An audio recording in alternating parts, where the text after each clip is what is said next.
সত্যি বলতে এখন আমি সবসময় এটাই ভাবি, যদি রিলেশন করতে হয় তাহলে বড়লোক ঘরের মেয়ে দেখে রিলেশন করব। এখন অনেকে ভাববে ভাইয়া তো লোভী। হ্যাঁ, আমি লোভী। আমি যখন ক্লাস 10-এ পড়তাম তখন আমারই ক্লাসের একটা মেয়ের সাথে আমার সম্পর্ক ছিল। আমরা একে অপরকে ভালোবাসতাম। মেয়েটা হঠাৎ একদিন বলতেছে, শোনো, আমার বিয়ের জন্য বাসা থেকে চাপ দিচ্ছে। আম্মু আমাকে সবসময় বিয়ের কথা বলে। আমি তো অবাক হয়ে গেলাম। ও মজা করতেছে আমার সাথে।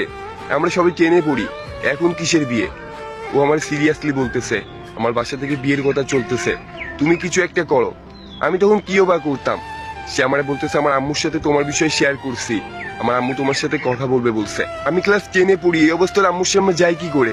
ও তো আমাকে আগে কখনো বলেনি যে এত তাড়াতাড়ি বাসা থেকে ওর জন্য বিয়ের কথা চলবে। এখন কি বিয়ের বয়স?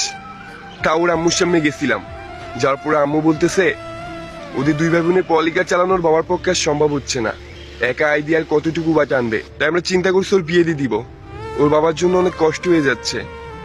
আমাদের ছেলেও দেখা হয়ে গেছে, কিন্তু তুমি যদি আমার মেয়েরে বিয়ে করতে চাও, আমার মেয়ে তোমারে ভালোবাসে, তুমি তোমার পরিবারের মানুষগুলো নিয়ে আইসো, নিয়ে এসে কথা বলে যাও। কি বলতাম বলেন?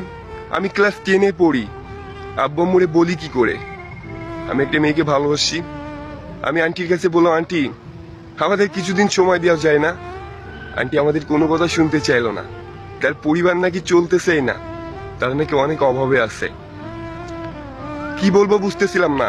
আন্টি আমাকে শেষ একটা অপশন দিছিল, তুমি কি পারবা আব্বু আম্মুরে আনতে কি পারবা না? আমি বলছিলাম আন্টি আমি পারবো না, আব্বু আম্মু শুনলে আমাকে মেরেই ফেলে দিবে।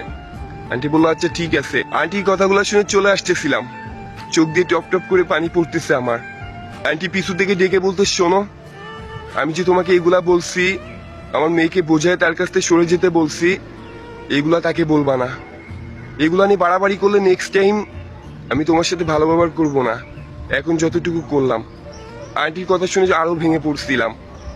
গার্লফ্রেন্ডে বোঝানোর জন্য কল দিয়ে বললাম আমার পক্ষে সম্ভব না তোমাকে বিয়ে করা। সে তো কান্না করে দিয়ে বলতেছে এখন আমাকে বিয়ে করতে হবে না, আমি তোমার জন্য অপেক্ষা করব, তুমি চিন্তা করো না। কিন্তু গার্লফ্রেন্ডের আম্মু তো কখনো এটা মেনে নিবে না, তাকে তো বোঝাইতে বলছে। আমি বললাম না না, আমি পারবো না, তুমি আব্বু আম্মুর কথাই শোনো। আমি আসলে অন্য একটা রিলেশনে আছি, আমি তোমাকে ভালোবাসি না, জাস্ট টাইম পাস করছিলাম। অনেক কষ্টের পরে তাকে বিশ্বাস করাতে পারছিলাম আমি যে খারাপ ছেলে, আমি যে তার সাথে টাইম পাস করতাম। সত্যি বলতে আবেগ সবসময় ভালো না। এখন অনেকে বললো ভাইয়া সুযোগ পেয়েও বিয়ে করলেন না, আমি হলে হয়তো বিয়ে করে নিতাম। তাই বলতেন তাই না? ভাই আমি ক্লাস 10-এ পড়তাম, আর আমার পরিবারে ওই রকম না, কি রে কি করতাম বলো? তাই তো বলতেছি, ভালোবেসে কষ্ট পেতে না চাইলে রিলেশন একবারে বাদ দাও, আর না হলে একটা মিডিয়াম পরিবারের মেয়ের সাথে রিলেশন করো, যারা অন্তত ইন্টার অব্দি পড়ালেখা করাবে। এর মধ্যে তুমি চাকরি বাকরি পেয়ে যাবা, তোমার পরিবারকে তার পরিবারের কাছে পাঠাইতে পারবা, কিছু একটা দেখায়। তাই আবেগে জীবন চলে না ভাই।